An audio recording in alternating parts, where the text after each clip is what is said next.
You know what we really need right now?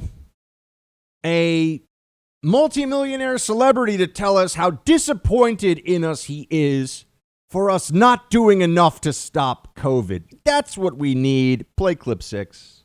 Whether or not we like it, we're all in this together. We're all affected by this. So let's, at the very least, there's a lot of stuff you can do beyond that. But at the very least, 3 tiny things is in everybody's wheelhouse if you choose to do them. Wear a mask, wash your hands, social distance. If you can't do that, I don't have much respect for you. It's pretty easy to do your part. If you drive a car, you got to use your turn signal, not drive too fast, and avoid pedestrians. Those are 3 things that should be pretty easy to do. And COVID-19, if we social distance, wear a mask, and wash our hands, we'll be able to get along. So let's do that. Stick to acting. Leave public policy to people who read. I'm just going to say, I'm sorry. We don't need this guy winning. I know he had COVID. I know a lot of people have had COVID. That doesn't give you some special designation as a COVID expert. How does he know that people aren't doing all that? We've been doing this. We've been washing our hands and social distancing and doing all this stuff for months, and the disease still spreads all over the place. Still has spread all over the country. And I think some of you in other parts of the country, when it was so bad in New York, are thinking, Buck, come on, the rest of the country's fine. Now it's spread other places, but it is spreading to younger people. It is spreading at a time when we know more about it. Don't yet have a really good treatment, but we're getting closer, hopefully. We'll see if hydroxychloroquine earlier in the process, the progression of the disease, is as useful as that most recent study, the surprise study from CNN, that CNN talked about, says. But we're doing better at handling this. So, on the one hand, you've got people like Tom Cruise. What's his name? Tom Hanks. Might as well hear from Tom Cruise. Same thing. Doing the mask and hand wash shaming situation when we've all been living in a world of social distance, mask, hand washing for months and months and months. And, I'm sure it's probably helped a little bit in terms of limiting transmission. But remember, all you need is one person who has the disease, who is in a situation where they don't do that, and now they can spread it to a whole bunch of folks. So, we're really, we're being held to this impossible standard. How does anybody know that we're not doing enough? I think that a lot of us have done a ton. But to borrow from his analogy about driving a car, okay, yeah, there are speed limits. Guess what? If we're going to talk about masks and speed limits and driving, Mr. Hanks, speed limits change. Some places it's 35. Some places it's 55. There's not a speed limit for everything. There could be. And that would be dumb, and people wouldn't want to do that, and everything would be more expensive and slower and more annoying in terms of transportation. But no, some places you go 65. Some places you go 25 because of the conditions around it. That's how I approach masking. Sometimes, wear a mask because you're in a particular circumstance where you could be spreading and even a little bit of additional help. But outside, all the time, in classrooms, in Europe, the kids aren't wearing masks and they're fine.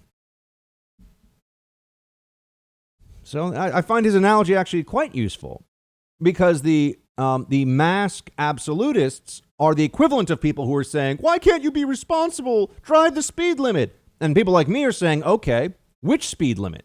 I'm not saying we can't have a speed limit, but how fast is it? 20 miles an hour nationwide?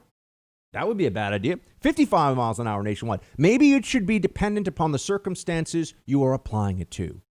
Hashtag science, hashtag data. But also don't be somebody who takes your mask fury too far. Here was a guy in Costco who was clearly having a bad day and got fired from his job as a result of this exchange.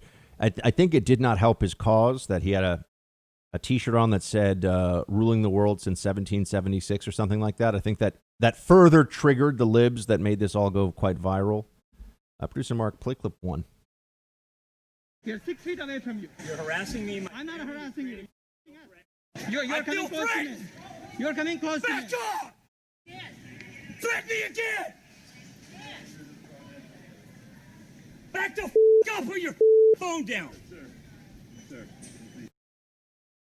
Yeah, see, libs are allowed to say they feel threatened for anything. And we'll get into this. I feel threatened by that letter you wrote about free speech. I'm threatened. I feel unsafe. Right? This is a tactic they deploy. It's not going to work if you're a white male who, I don't even know if this guy's a conservative or not, it doesn't matter. But if you're a white male who seems a bit physically imposing under the circumstances and you're screaming, I feel threatened, unfortunately, that's going to go against you. So, don't allow the mask shamers to get the best of you by forcing an error here, by bringing you to a place of rage where you get put on video and lose your job. People love to do this thing now of catch individuals in their worst moments on video and have it go viral, and this public shaming that comes along with it. It's, I don't know how we ever make this go away. I don't think it is. But here's the one part of it that, if there is a silver lining or some aspect of it that we can say is good, at least it means that every single person listening to this, that the things I'm talking about with cancel culture and the consequences of the socialist absolutism that is now dominant in all of our major cultural institutions in this country in some way, that and the HR departments have been overtaken by this. And that just goes to show you it affects you. This isn't just for the people, the politicians and the media people that are making this argument in public or who are public figures. What used to be a concern of public figures is now a problem for every single person listening to this all over the country. I can't say all over the world necessarily, but all over the world too, because they'll come after you as an American online, even if you live over in South Korea or the Czech Republic or wherever. Hey, Team Buck, thank you so much for watching The First on YouTube. If you like this video, please click that little thumbs up button so then it will log as liked. And also, if you want to see more great content from The First, please click subscribe.